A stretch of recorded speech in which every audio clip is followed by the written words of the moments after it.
আমাদের রিসোর্টের এটা হচ্ছে রিসোর্টের একবারে শেষ যে সীমানাটা আছে, এটা এখানে একটা রিসোর্ট, মানে ওইদিকে হচ্ছে মানে কিছু কিছু জায়গায় গ্যাপ দিয়ে হচ্ছে রিসোর্টগুলো করা হয়েছে আর কি।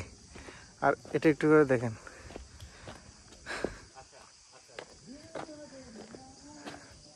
গাছের মাঝখান দিয়ে করছে একবারে। আর একটা বৃষ্টির কারণে প্রায় সব কিছু একটু কালচে কালচে ভাব ধরে গেছে এগুলাতে।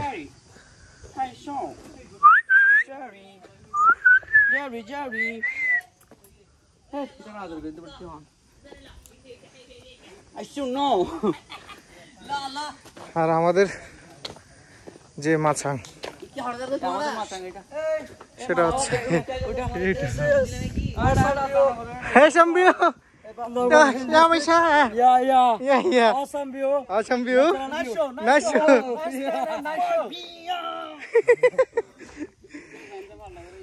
সবাই মিলে মজা করতেছে। আসলে বান্দরবনে আসার মানে হচ্ছে এটা।